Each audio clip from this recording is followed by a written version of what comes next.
రాజకీయాల్లో కొంతమంది చాలా వేగంగా ఎదుగుతారు. వచ్చిన అవకాశాన్ని వినియోగించుకుంటూ వేగంగా పైకి వెళ్లిపోతారు. అందరూ మెట్లెక్కి వస్తూ ఉంటే వీళ్ళు మాత్రం లిఫ్ట్ ఎక్కి వస్తారని చెప్పుకోవాలి. అలాంటి వారిలో జనసేన తాజా రాజ్యసభ సభ్యుడు లింగమనేని రమేష్ కూడా ఉంటారని అంగీకరించాల్సి వస్తుందేమో. పెద్దల సభలో జనసేనను తొలి సభ్యుడిగా రికార్డులకెక్కిన లింగమనేని కేంద్ర మంత్రి బెర్త్ దిశగా అడుగులు వేస్తున్నారని చెప్పుకోవాలి. జనసేనాని పవన్ కళ్యాణ్ కు, అటు టీడీపీ అధినేత చంద్రబాబు నాయుడుకు అత్యంత సన్నిహితుడిగా ఉన్న లింగమనేని రమేష్ ను కేంద్ర మంత్రి పదవికి ఇరు పార్టీలు సిఫార్సు చేస్తున్నట్లుగా తెలుస్తోంది. పవన్ కళ్యాణ్ తో ఉన్న సాన్నిహిత్యం కూడా లింగమనేనికి పనికొస్తోంది.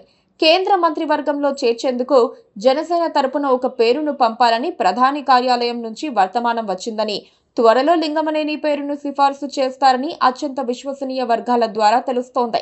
జాతీయ రాజకీయాల్లోకి జనసేన ఎంట్రీ ఇచ్చేందుకు కూడా లింగమనేని ఎలివేషన్ ఉపయోగపడుతుందని భావిస్తున్నారు. జనసేనకు 3 ఎంపీలున్నారు. 2024 లోక్సభ ఎన్నికల్లో మచిలీపట్నం నుంచి వల్లభనేని బాలశౌరి, కాకినాడ నుంచి ఉదయ్ శ్రీనివాస్ గెలిచారు.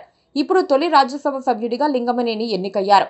కరెక్ట్గా లింగమనేని రాజ్యసభ సభ్యుడైన తరుణంలోనే కేంద్ర కేబినెట్ విస్తరణపై చర్చ మొదలైంది. జూలై 2వ వారంలో కొత్త మంత్రుల ప్రమాణ స్వీకారం ఉంటుందని చెప్పుకుంటున్న తరుణంలో జనసేనకు ఒక బెర్త్ ఇవ్వాలని తీర్మానించారు.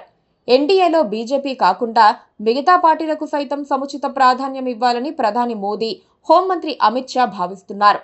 ఆ క్రమంలో జనసేన వైపు నుంచి ఒకరికి అవకాశం ఇవ్వాలని డిసైడ్ అయ్యారు. తొలుత వల్లభనేని బాలశౌరికి కేంద్ర మంత్రి పదవి దక్కుతుందని అనుకున్నారు. 3 సార్లు పార్లమెంటుకు వెళ్లిన బాలశౌరి అనేక కమిటీల్లో కూడా పనిచేశారు. కాకినాడ ఎంపీ ఉదయ్ శ్రీనివాస్ కూడా రేసులో ఉన్నప్పటికీ ఆయనకు అవకాశాలు లేవు. గోదావరి జిల్లాల నుంచి బీజేపీ తరపున కేంద్ర మంత్రిగా భూపతిరాజు శ్రీనివాస్ వర్మ ఉన్నారు. ఇప్పుడు పరిణామాలు మారిపోవడం, పార్టీకి రాజ్యసభ స్థానం దక్కడంతో లింగమనేనికి అవకాశాలు పెరిగాయి. జనసేనకు ఇప్పుడు జాతీయ స్థాయి ఆకాంక్షలు మొలకెత్తాయి. సేనగలం పేరుతో ప్రారంభించిన కమిటీ ఢిల్లీ వేదికగా కార్యకలాపాలను నిర్వహించే ప్రయత్నంలో ఉంది. ఈ నెల 16 వరకు హస్తినలో కార్యక్రమాలు నిర్వహించబోతోంది.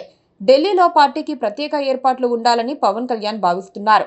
పారిశ్రామికవేత్త అయిన లింగమనేని తన అర్ధబలంతోనూ సామాజిక బలంతోనూ పార్టీకి ఊతమిచ్చే చర్యలు చేపడతారని పవన్ కళ్యాణ్ భావిస్తున్నారు.